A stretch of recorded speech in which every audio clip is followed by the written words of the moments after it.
मान सन्मान स्वाभिमान वास करतात जेथे, भक्ती शक्ती नतमस्तक होतात तेथे. शिवरायांच्या पदस्पर्शाने पावन झालेल्या या भूमीच्या, या सिंधू सागराच्या, या सह्याद्रीच्या उदरातून ध्येय जन्म घेते. ध्येयगुरु विरार पूर्व आपले यूट्यूबवर स्वागत करीत आहेत. धन्यवाद.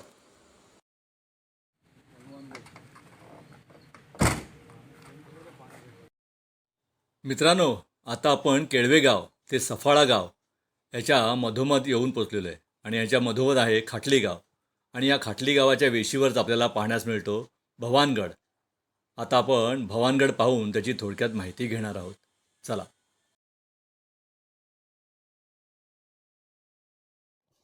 नमस्कार मित्रांनो, मी ध्येयग्रुप सभासद दयानंद मनोहर पिंगळे.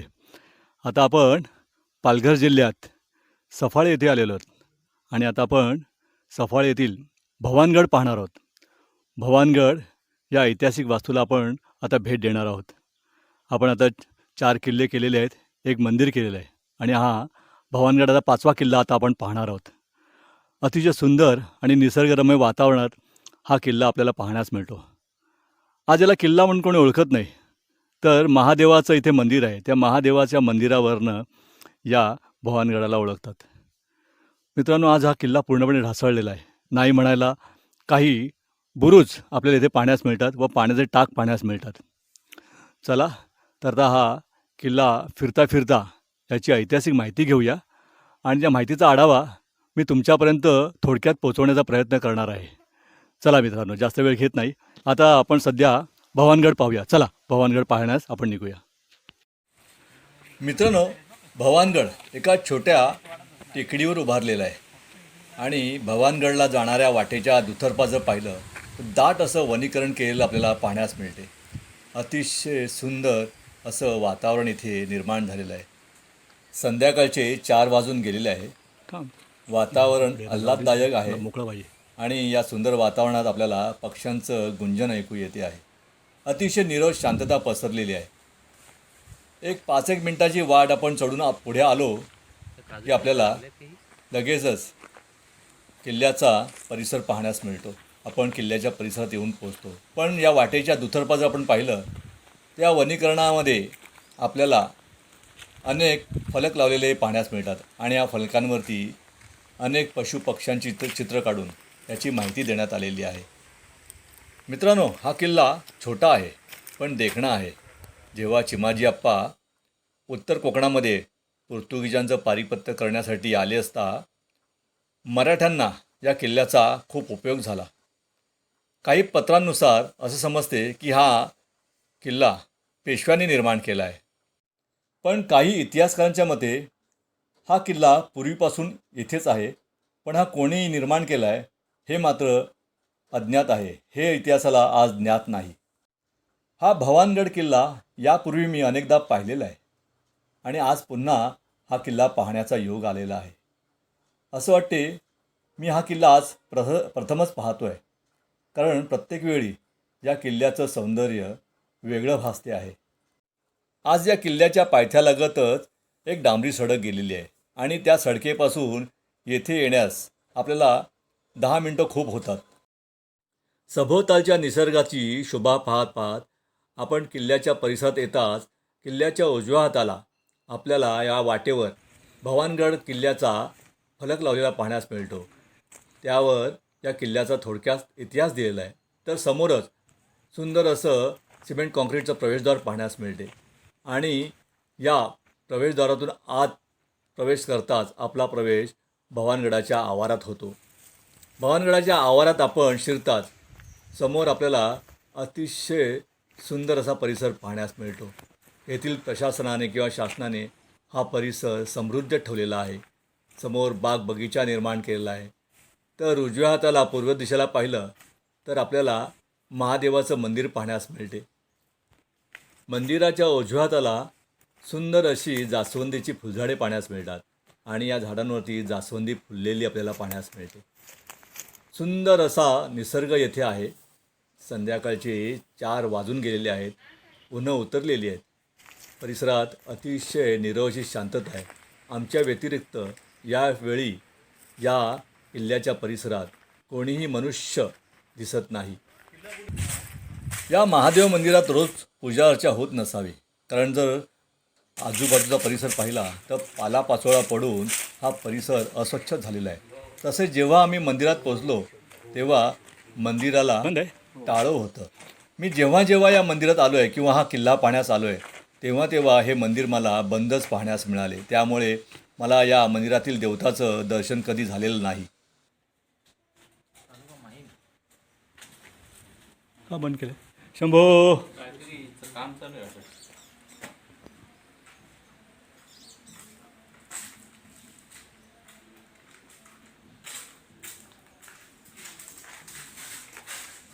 मंदिराच्या समोरच आपल्याला कोण्या पवित्र आत्म्याची आपल्याला समाधी पाहण्यास मिळते. तर त्याच्या उजव्या हाताला आपल्याला तुळशी वृंदावन व दीपमाळ पाहण्यास मिळते. तसेच येथे जर आपण पाहिलं तर काही देवतासदृश्य आकृती पाहण्यास मिळते, पण ती कोणत्या देवतेची हे कळण्यास मार्ग नाही.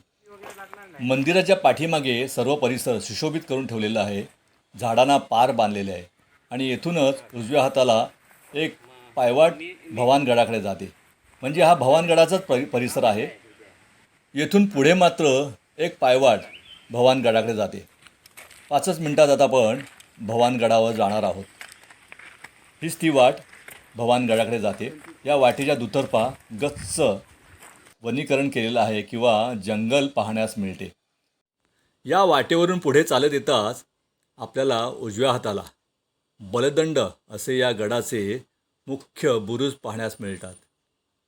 हे बघा, समोर जर पाहिले तर आपल्याला येथे भव्य असे बुरुज पाहण्यास मिळतात. तर सभोवती सुंदर अशी तटबंदी पाहण्यास मिळते. काळाच्या ओघात अर्धी अधिक ही तटबंदी जमिनीत मातीखाली गाडली गेलेली असावी. तर बुरुजांवरती आपल्याला बाणगुळ वनस्पतींची मुळांची भरमार पाहण्यास मिळते. या मुळांनी अक्षरशः या बुरुजाला वेढून टाकलेले आहे. जर ही वेळीच बाणगुळांची मुळं छाटली नाही तर येणाऱ्या काळात हे बुरुज ही बाणगुळ नष्ट केल्याशिवाय राहणार नाहीत. या ऐतिहासिक वास्तूंची ही दुर्दशा पाहून अक्षरशः दुःख होतं आणि रागही येतो. स्थानिक प्रशासनाला हे विदारक चित्र दिसत नाही का? स्वराज्याची ही प्रतीके जर वेळीच जतन केली नाहीत तर येणाऱ्या काळात ही नष्ट झाल्याशिवाय राहणार नाहीत. आणि हा रस्ता पाहिलात का? ही वाट ही गडाची मुख्य वाट आहे. आज काळाच्या ओघात ही वाट हरवलेली आहे, पण आजही ती गडाची साक्ष देते आहे. 2 बुरुजांच्या मधून ही वाट गडावर जाते. जर नीट पाहिले तर हा गड आपल्याला पुरातन वाटत नाही. हा गड घाईघाईत निर्माण केलेला दिसतो आहे.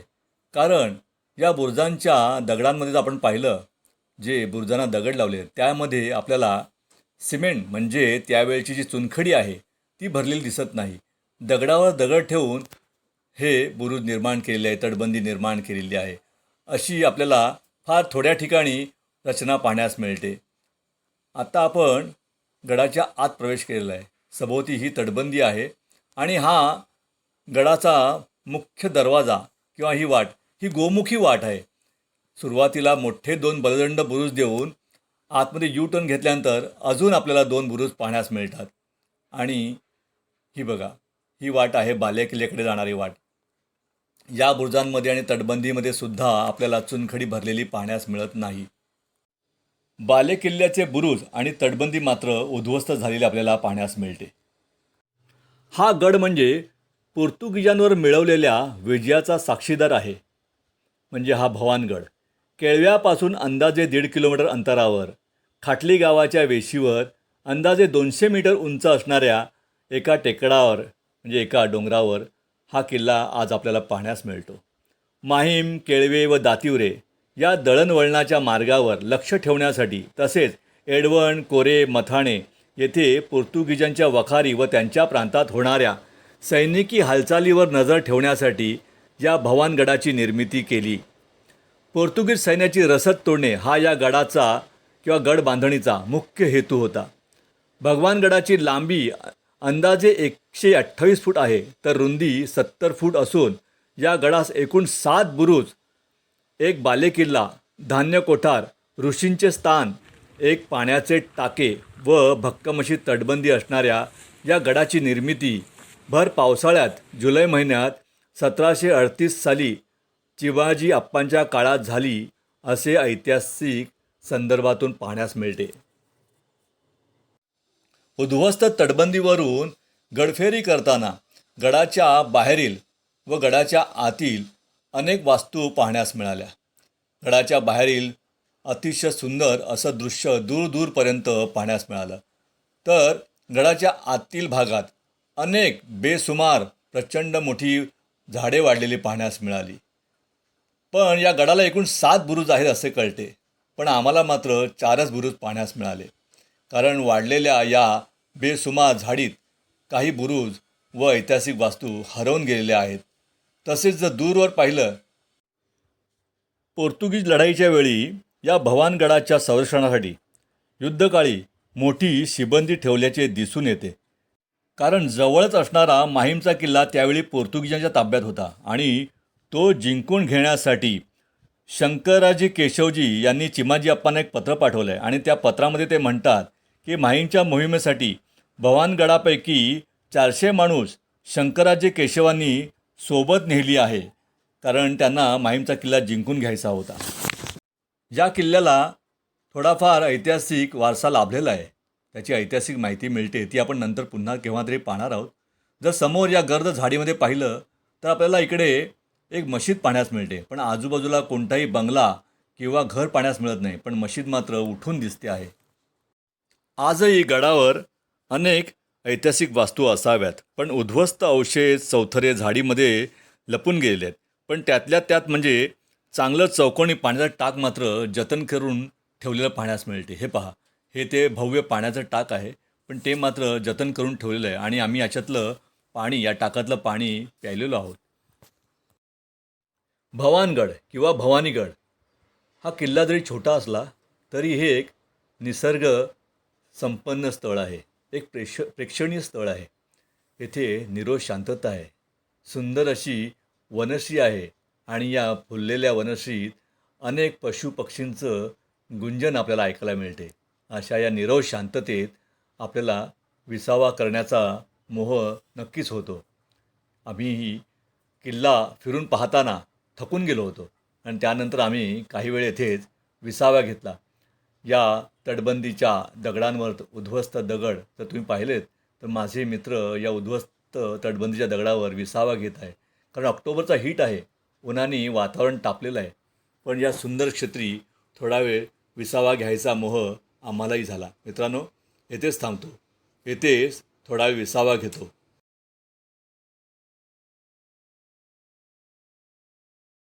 मित्रांनो, थकलो आहे मित्रांनो, कारण आज दिवसभर भरपूर धावपळ झाली आहे आणि या प्रचंड धावपळीत आता आपण भवानगड किल्ला पाहिला आहे आणि भवानगड किल्ला पाहून समाधान वाटलं आहे.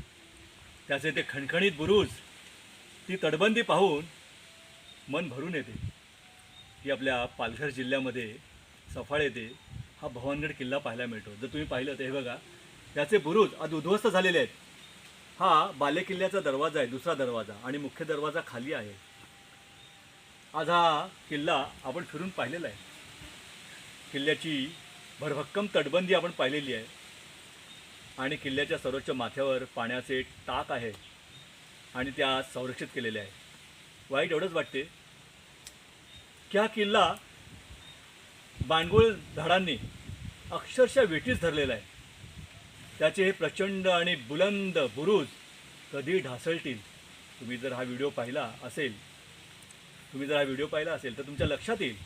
या व्हिडिओमध्ये तुम्हाला त्या झाडांची मुळं या तटबंदीला, या बुरुजाला कशी विळखाळून बसलेली आहे हे तुम्हाला पाहायला मिळालं असेल.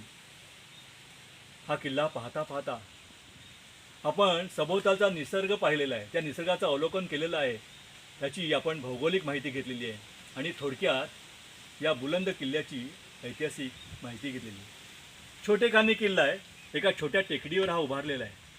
पण काळाच्या ओघात आज हा किल्ला आपलं वर्चस्व हरवून बसलेलं आहे.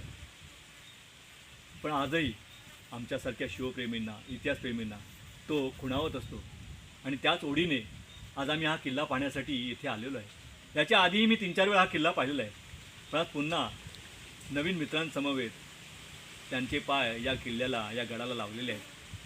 त्यांनीही हा किल्ला फिरून पाहिलेला आहे. संध्याकाळचे 4 वाजून गेलेले आहेत. अजून आपल्याला 2 ठिकाणं पाहिजे आहेत. तर मित्रांनो, आता मी इथेच थांबतो. मला आशा आहे की हा सुंदर भवानगड तुम्हाला आवडला असेल, नक्कीच आवडला असेल.